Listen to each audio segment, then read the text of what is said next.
नमस्कार मित्रों। आज मैं एक नई वीडियो के लेके हाजिर हूँ। अभी अखबार में खबर छपी है कल या परसों के अखबार में कि इंडियन गवर्नमेंट ने 114 फाइटर जेट्स का जो पहले ऑर्डर दिया था उसको कैंसिल करके, उस टेंडर को कैंसिल करके नया टेंडर फ्लोट करा है। पुराने टेंडर में कुछ ऐसा था कि जिस कंपनी से भी 114 फाइटर जेट्स लिए जाते तो पहले वो कुछ अपने बना के भेजता और उसके बाद जब एक मात्रा में वो आ जाते, जितने भी मान लीजिए 30-40, उसके बाद वो इंडिया में बनाता और फिर इंडियन गवर्नमेंट को इंडिया में मैन्युफैक्चर्ड जेट्स देता। ये टेंडर शायद 2021 में फ्लोट करा गया था।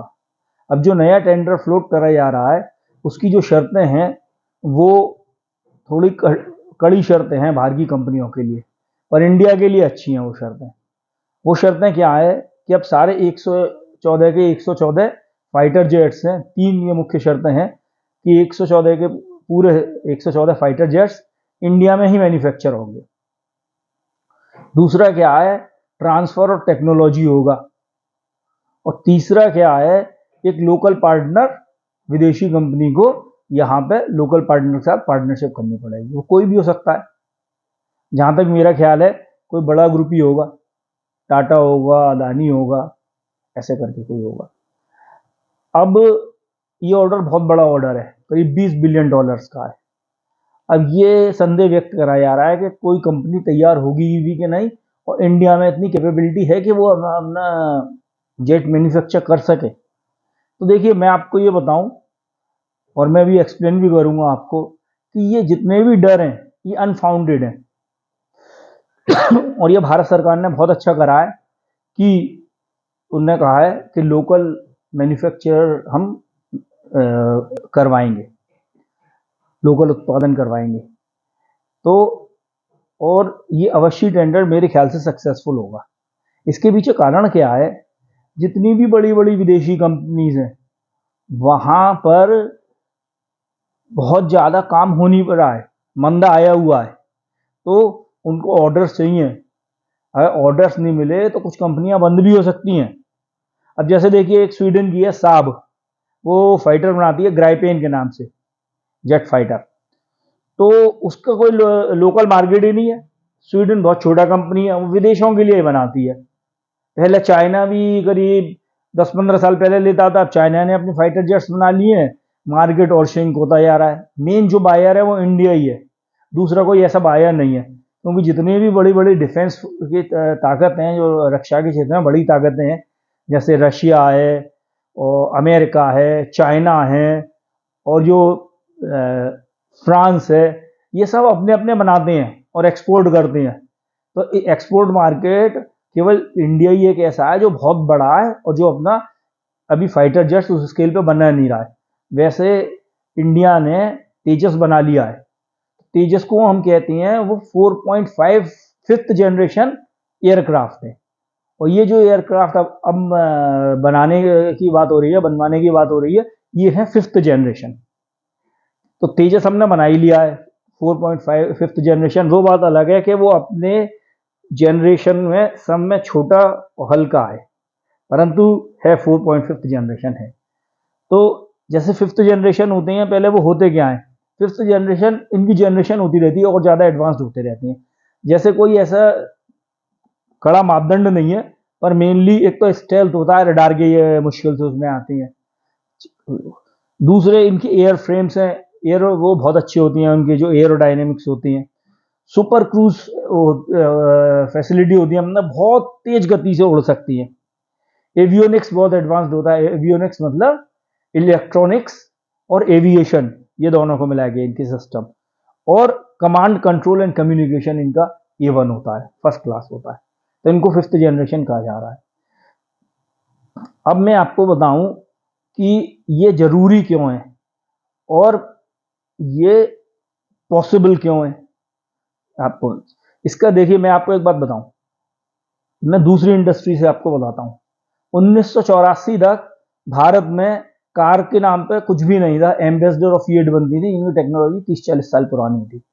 भारत में कार इंडस्ट्री के नाम पे कुछ भी नहीं था। हम ये भी नहीं कह सकते वो 30-40 साल पीछे था, क्योंकि कुछ था ही नहीं। फिर मारुति सुजुकी आई, तो सब पहले चरण में क्या हुआ, आधी कार बाहरी बनती है, जैसे टायर्स, विंडशील्ड, सीट्स, बहुत बहुत कुछ। तो जिसको हम कहते हैं ये जो ऑटोमोटिव पार्ट सप्लायर, ठीक है। जैसे कंपनी है बॉस्च है, मदरसन सूमी है, तो ये सब इनने कुछ विदेशियों ने कुछ इंडिया में आके अपने सब सप्लाई चेन लगाई, मारुति सुजुकी। फिर उसके बाद दूसरे चरण में क्या हुआ, और विदेशी कंपनीज आई अगले 10-15 साल में। hyundai आई, बाहर की विदेशी कंपनी आई, फोर्ड आई, जीएम आई, सब आई।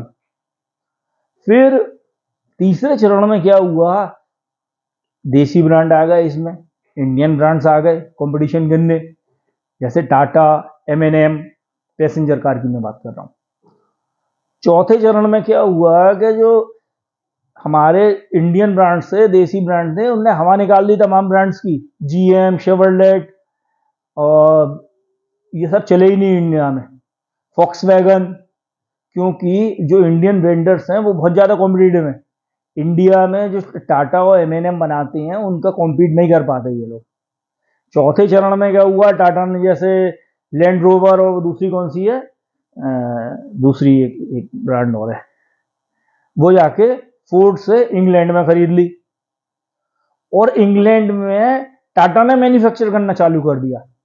आप देखिए, पहले समय पहले विदेशी कंपनी आई थी, अब टाटा वहां जाके करने लगा। उससे भी आगे ये समझिए, अब टाटा यहाँ फैक्ट्री लगा रहा है, लैंड रोवर और दूसरी कौन सी है, एक दूसरा ब्रांड और है, दोनों इंडिया में मैन्युफैक्चर होंगे। पहले चरण में इंडिया के लिए मैन्युफैक्चर होंगे, फिर दूसरे चरण में एक्सपोर्ट्स होंगे। और अब आप लास्ट में समझिए कि वो आ गया है जो इंडिया कार बनाना नहीं जानता था, उनने 23-24 में करीब 6,71,000 कारें एक्सपोर्ट्स कर दी हैं। North America, south America, eastern Europe, Africa, तमाम जगह हो रही हैं। तो मेरा कहने का क्या मतलब है कि कोई भी इंडस्ट्री है वो ऐसे ही डेवलप होती है, और इंडिया के साथ एक दो बहुत अच्छी चीजें हैं जो संसार के और देशों के पास नहीं है। जैसे मिडिल ईस्ट में क्या होता है ना, जब कोई इंडस्ट्री डालनी होती है, प्रोजेक्ट भी बनाना होता है, मान लो कोई बिल्डिंग ही बनानी होती है, तो उनके पास ना तो मैन पावर है, वो मैन पावर भी क्या है, कहीं ऑस्ट्रेलिया में डिजाइन होता है बुर्ज खलीफा, यहाँ के इंडिया के इंजीनियर्स जाते हैं, बाहर के इंजीनियर्स जाते हैं, लेबर की यहाँ की आती है, वहाँ ट्रक चलाना भी नहीं जानते लोग बाग, तमाम लोग, ड्राइवर्स भी इंडियन होते हैं। तो वहाँ पे क्या है कि जैसे अगर टेक्नोलॉजी भी ट्रांसफर करना चाहें तो एब्जॉर्व करने कोई कंपनी नहीं है, टेक्नोलॉजिकल बेस ही नहीं है, मैन पावर ही नहीं है जो सीख सके। तो इंडिया में एक है, हमें केवल हम यहाँ पे जब मैन्युफैक्चरिंग यूनिट स्थापित करते हैं, तो मैन्युफैक्चरिंग यूनिट जो एस्टेब्लिश करने वाले होते हैं वो हमारे इंजीनियर्स होते हैं, वो हमारी मैन पावर होती है। उसको रन करने वाली कौन होते हैं, हमारी मैन पावर होती है।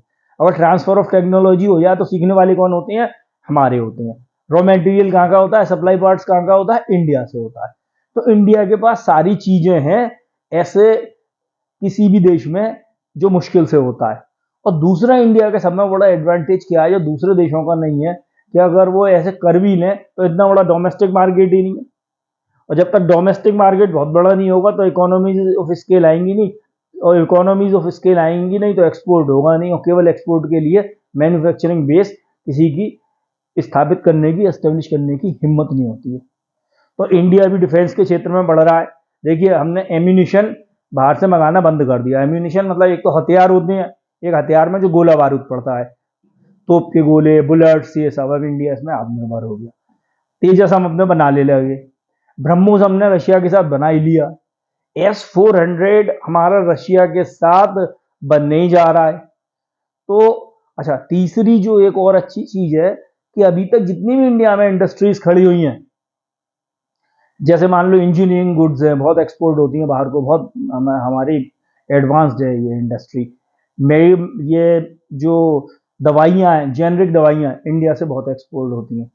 तो परंतु इन सारी इंडस्ट्रियों क्या हुआ, पास्ट में गवर्नमेंट से कोई प्रोत्साहन नहीं मिला।